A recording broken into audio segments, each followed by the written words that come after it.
उन कई जातियों का वोट अपनी ओर करना चाहता है, कि एक नारा जो चलता है जिसकी जितनी संख्या भारी उसकी उतनी हिस्सेदारी, कि क्यों ये केंद्र सरकार को जातीय जनगणना पर अब आना पड़ा, जो ये 4-5 साल पहले ये कह रही थी कि जातियों को गिनना, जातियों के लोग इससे आवश्यकता ही नहीं मान रही थी।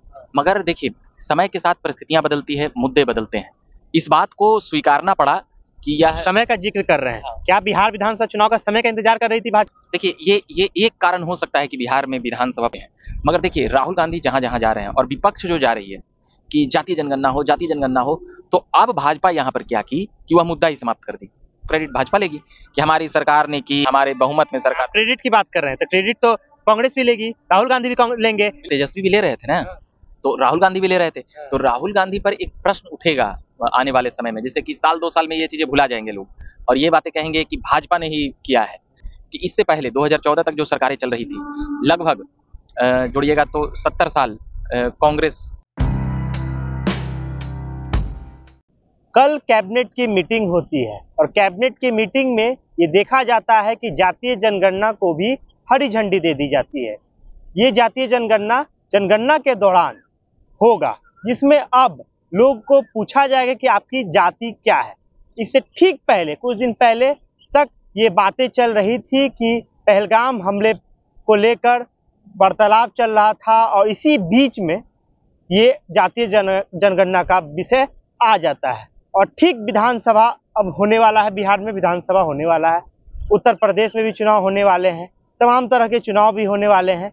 इसके ठीक पहले जातीय जनगणना का बात केंद्र सरकार करने जा रही है। साथ ही साथ बिहार से आवाज लगातार उठ रही थी कि जातीय जनगणना हो, और चुनाव से ठीक पहले इस तरह की बातें जो निकल कर आती है कि जनगणना होगा, जातीय जनगणना भी होगा। तमाम विषयों पे हम लोग बात करेंगे युवा पत्रकार रविकांत जी से। औपचारिक रूप से मेरा नाम आदित्य कुमार है, आप झकास भारत आप देख रहे थे। जुड़ते हैं रविकांत जी से और समझते हैं जातीय जनगणना क्या है और क्यों लाना चाह रही है सरकार। पहले तो बहुत बहुत स्वागत है आपका। जी, बहुत बहुत धन्यवाद। क्या है जातीय जनगणना, क्यों इसकी आवश्यकता पड़ रही है? देखिए, पॉलिटिकल रूप से जातीय जनगणना अब इतना बड़ा मुद्दा बन चुका है कि आप अब इसको झुठला नहीं सकते हैं और नकार नहीं सकते हैं, और इस देश का विपक्ष इसे भुनाना चाहता है चुनावों में, और साथ ही साथ एक उन कई जातियों का वोट अपनी ओर करना चाहता है, कि एक नारा जो चलता है जिसकी जितनी संख्या भारी उसकी उतनी हिस्सेदारी। तो उस हिसाब से अलग अलग जो जातियां हैं, तो उसमें ये बातें 90 के बाद चली, मंडल कमंडल के बाद चली, जिसके बाद कई राज्यों में जातीय जनगणना हुआ भी, मगर उसका परिणाम जारी नहीं हुआ। बिहार ने परिणाम दिया, और नीतीश कुमार का इसमें हम भूमिका मान सकते हैं कि वह जिस जिद पर अड़े हुए थे, वो इस बात को सच साबित किए कि हाँ, हम जो मांग और बातें कर रही थी एक दिन दुनिया मानेगी। आज नीतीश कुमार राजनीतिक रूप से भले ही कमजोर दिखें या माने जाएं, मगर आज उनकी बातें दुनिया की सबसे बड़ी पार्टी मान रही है।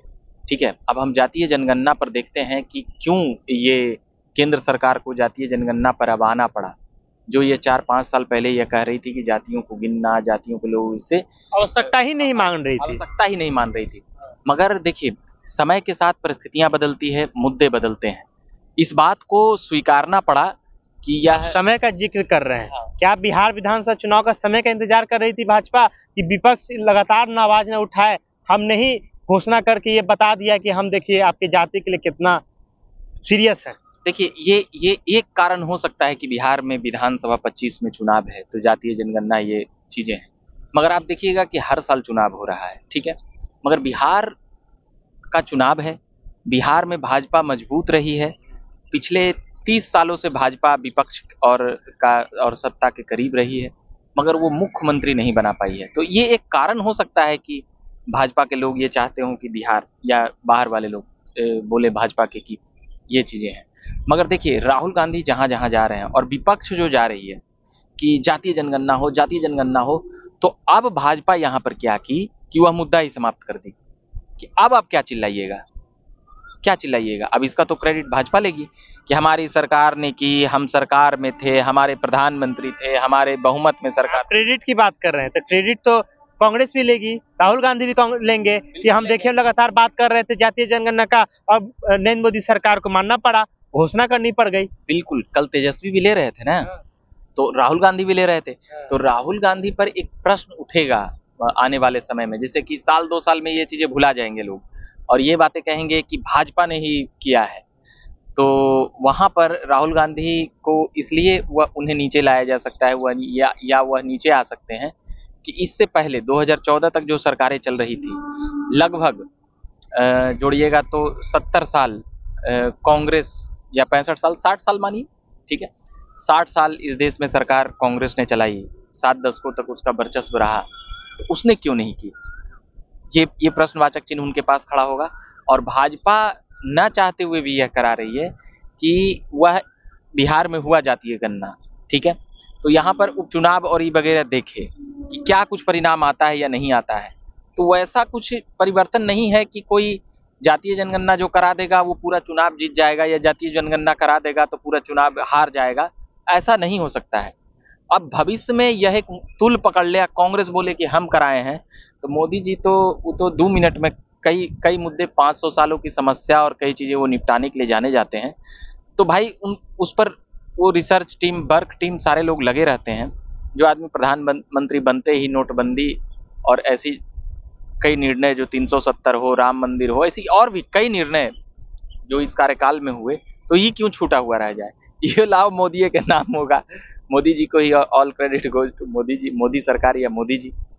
तो भाई ये कांग्रेस को ये अब एक भी मौका नहीं देना चाहते हैं कांग्रेस को कि भैया ये तुम्हारे सरकार में हुआ, ये हमारे सरकार में हुआ, और हम इसका भाषण में जब जिक्र करेंगे तो यह जिक्र करेंगे कि 60 सालों तक आपसे यह मुद्दा छूटा हुआ था। हाँ ठीक है कि आप 2-4-5 साल में 19 का इलेक्शन हारने के बाद ये तुल पकड़ा, तो नीतीश कुमार ने जब कराया तो भाजपा विरोधी नहीं बनी।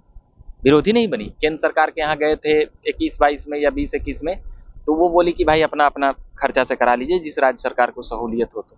तो विरोध 5 सालों में नहीं की, हाँ बोली अभी जरूरत नहीं है, और भी ऐसे 21 में तो मानने से इनकार कर दिया, विरोध तो की, मगर उससे पहले यह माहौल नहीं था। मगर अब जो ओबीसी के जो नेता भाजपा में जो बढ़ रहे हैं, या ओबीसी के जो नेता भाजपा में वर्चस्व बना लिए हैं, जो कभी बनियों और ब्राह्मणों की पार्टी कही जाती थी, अब इसमें अलग अलग जातियों का जो जुड़ाव हुआ है, और जिस प्रकार से जो एक हिंदू वोट बैंक के लिए ध्रुवीकरण की बात कही जाती थी, वह यह देखा जाता है कि अब भाजपा के जो दलित, पिछड़ा, अगड़ा, इन सभी में एक अच्छा खासा वोट बैंक हो गया है। अब पिछड़ा का बेटा तो खुद नरेंद्र मोदी कहते हैं, तो उस हिसाब से भी ओबीसी साध लेते हैं। तो ऐसा कई रीजन है जो इन सभी चीजों को वह कांग्रेस से दूर करना चाहते हैं, तो उसमें यह जातीय जनगणना मील का पत्थर भाजपा के लिए साबित होगा। अच्छा एक बात बताइएगा, अभी हमला की बात चल रही है, कल तक आप नेशनल टेलीविजन को खोल के देखिएगा, अखबारों को पढ़िएगा, तो हमला की बात होगी पाकिस्तान पर, कुछ ही बड़ा हो सकता है, कई तरह के योजनाएं ला रही है कि अब कुछ भी। कल कैबिनेट की मीटिंग भी हुई, कैबिनेट कोर कमेटी की मीटिंग हुई, कई लोग मौजूद रहे, लेकिन ठीक बातों को पीछे करते हुए उसी समय जातीय जनगणना बोलने की क्या आवश्यकता थी तुरंत इतना जल्दी? देखिए, कुछ को ये लग सकता है कि नरेंद्र मोदी उन चीजों को भूल गए हैं या भूल रहे हैं। ये पहले तो जो आतंकी हमला हुआ वह सरकार का बहुत बड़ा फेल्यूर था, सरकार की नाकामी थी, निकम्मेपन थी कि इस प्रकार का घटना इतनी आसानी से हो जाता है और हमारी सरकार को पता भी नहीं चलता है। ठीक है, लोगों को मतलब अब क्या बोला जाए उस पर, मगर 7 लाख के आसपास मुझे जानकारी है, जहाँ तक 7 लाख 10 लाख के आसपास तक सेना कश्मीर में है। वही के बाद भी इस तरह की घटना हो जा रही है, तो सवाल तो उठते हैं बहुत ज्यादा। बिल्कुल, गवर्नर से लेकर गृह मंत्री से लेकर प्रशासनिक तंत्र तक, प्रधानमंत्री तक ये सवाल उठेगा, और ये इतिहास में यह सवाल छूटेगा नहीं कि किसी का धर्म पूछकर और धर्म चेक करके मारा गया। तो उसको छोड़ करके जातीय जनगणना क्यों कर रहे हैं यह जनाब, यह सवाल उठ रहा है। क्योंकि हमें लगता है कि मोदी उन चीजों से अभी ध्यान हटाना चाह रहे हैं देश का, ठीक है, और पाकिस्तान में आतंकियों का भी ध्यान हटाना चाहते हैं कि भैया हम कुछ नहीं, हमें पूरा न जाने ऐसा क्यों लग रहा है, या कि हम कुछ ही दिन में खबर देखेंगे कि कुछ रातों रात कुछ हो गया। हाँ, कुछ बड़ा हो गया। जो दर्द भारतीय के मन में है, जो हर एक जनमानस में एक दर्द उठा है कि इस प्रकार से खुलेआम मारा जा रहा है और मारा गया है, इसको मतलब अभी हम बोलते हुए भी मतलब लग रहा है कि क्या मतलब ये आतंकी सबको पहले भूंज ही दिया जाए तब ये जातीय जनगणना कराए। तो उस पर नरेंद्र मोदी जिस विचारधारा और जिस मनोस्थिति के साथ वो तैयार हुए हैं और तो निश्चित तौर पर हमें लगता है कि वह देश को अभी इस पर माहौल तैयार कर रहे हैं कि तुम लोग जातीय जनगणना का ये खुशी ले लो मगर ध्यान हटा लो। मगर देश का ध्यान अभी भी नहीं हटा है और कई लोगों का यह भी सोचना और कहना है कि भाई ये जब मोदी है वहां तो जरूर निर्णय पर पहुंचेगा। मगर अब ऐसा लगता है कि मोदी जी देर हो रही है। आप ठीक है जातीय जनगणना का कोई विरोध नहीं करेगा, पटाखा फोड़ रहे हैं, सब कुछ कर रहे हैं, मगर आप आतंकी हमला को आप टालिए, मतलब देर मत करिए इन चीज़ों में। आप कोई इतनी बड़ी स्ट्रेटजी मत बनाइए कि आपका चेहरा अविश्वसनीय बन जाए। और कई विश्वस चेहरे आज भी खड़े हैं, कई चीज़ें आज भी पूरा दुनिया देख रहा है भारत की ओर कि अब भारत क्या करेगा। पूरी दुनिया की नज़र है भारत पर और भारत में इतना सकारात्मक माहौल बना है और प्रधानमंत्री का इतना डंका बजा है और इतने जगहों पर स्वागत हुआ है कि यह प्रधानमंत्री की इमेज के लिए यह ठीक नहीं है कि नरेंद्र मोदी को निर्णय लेने में देरी हो रहा है। देखिए देरी हो रहा है कि बड़ा तैयारी की जा रही है? आप बड़ा तैयारी के लिए आप समय वेस्ट नहीं ना कर सकते हैं कोई ठोस तैयारी के लिए। अब कोई लगातार मीटिंग का दौर चल रहा है। ठीक है तो मीटिंग तो उसी पर तो सवाल हो रहा है कि आप ठीक है जातीय जनगणना का कोई ये नहीं है, मगर पहले जो निर्णय है वहां से निर्णय आना चाहिए। वह हमला केवल आतंकी हमला नहीं था, वह एक देश के अस्मिता पर हमला था। वह एक मतलब इसे हम धार्मिक हमला मानते हैं कि एक धर्म को टारगेट करके मारा गया है। एक सवाल और निकल कर आता है इस हमले से। कुछ दिन पहले तक वहां पे गवर्नर की शासन चला करती थी, राष्ट्रपति शासन के रूप में इसको देख सकते हैं। चुनाव होती है, वहाँ एक नए विपक्ष के चेहरे मुख्यमंत्री हो जाते हैं, उसके बाद इतनी बड़ी घटना हो जाती है। देखिए ठीक है कि ये जो वर्तमान सरकार वहाँ चल रही है तो उस सवाल के घेरे में तो वो है, सवाल के घेरे में है। कई वीडियो और फुटेज जो आए हैं, अभी सरकार व्यग्र नहीं है लोगों को बताने के लिए कि हम कितना गुस्से में हैं। हम देखेंगे कि कुछ ऐसा बड़ा हुआ और नरेंद्र मोदी मंच पर आकर अपना वही स्वभाव दिखाएंगे कि हम चुप क्यों थे। और ये चीज़ें हम देखेंगे और कई लाइव टेलीकास्ट और चैनलों से भी आग्रह किया गया है कि भाई कई चीज़ें लाइव में दिखाया करिए और कई चीज़ें नहीं दिखाने वाली चीज़ें भी नहीं दिखाइए। तो यहाँ पर ये बातें तय है कि वहाँ पर गवर्नर का अभी भी गवर्नर का वहाँ पे दिल्ली वाला हाल है। हाँ, जैसे आर्मी तो भाई गृह मंत्रालय गवर्नर के आदेश और इन सभी चीज़ों पर ही तो होता है। तो यहाँ पर सेंट्रल सरकार को ज़्यादा दोष माना जाएगा। ठीक है राज्य सरकार तो वहाँ बनी है, मगर वो किस मनोस्थिति और किन चीज़ों से चल रही है सबको पता है कि लाल चौक पर तिरंगा फहराने के पहले आतंकियों का धमकी आता था, जबकि इस विगत 10 वर्षों में ऐसा नहीं था वहाँ माहौल। मगर अब वहाँ के सरकार पर भी संदेह किया जा रहा है और किया जाना चाहिए संदेह। इसलिए उस संदेह से हम पीछे नहीं हट सकते। एक आखिरी सवाल पूछेंगे। बिहार पे विधानसभा चुनाव बिहार में होने वाले हैं। जातीय जनगणना का जो केंद्र सरकार घोषणा की है उसका बिहार में के इलेक्शन में क्या असर है?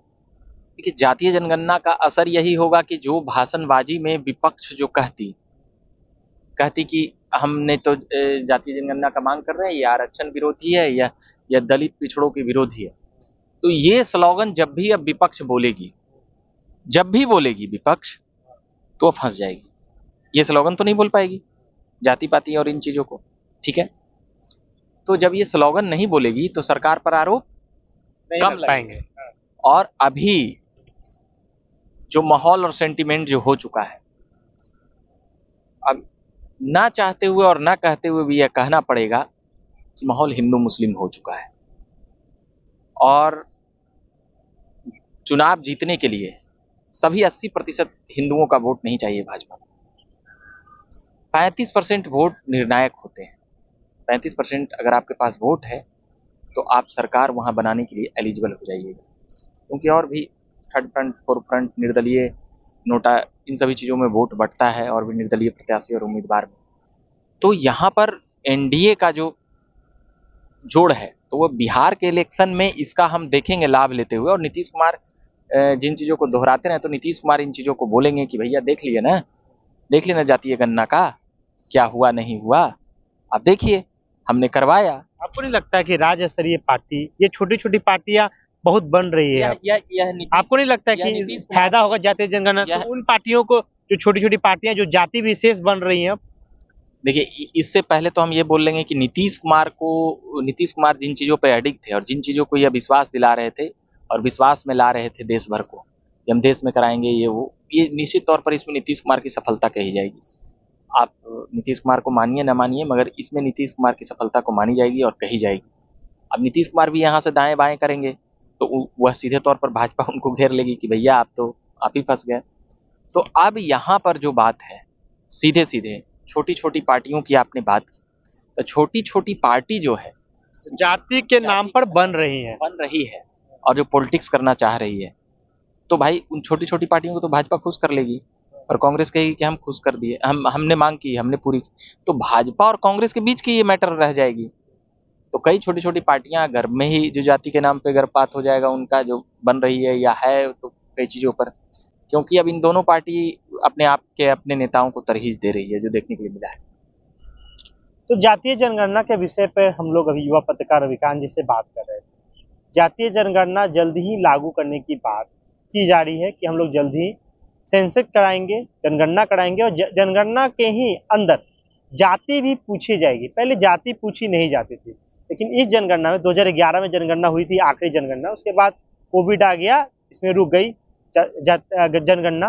लेकिन बोला जा रहा है कि जब जनगणना होगा तो वहां पर जातीय जनगणना की भी बात, जाति पूछने की बात जो लोग करेंगे वो पूछेंगे। तमाम विषयों पे हम लोग बात कर रहे थे युवा पत्रकार रविकांत जी से। मेरा नाम आदित्य कुमार हुआ। बहुत बहुत धन्यवाद।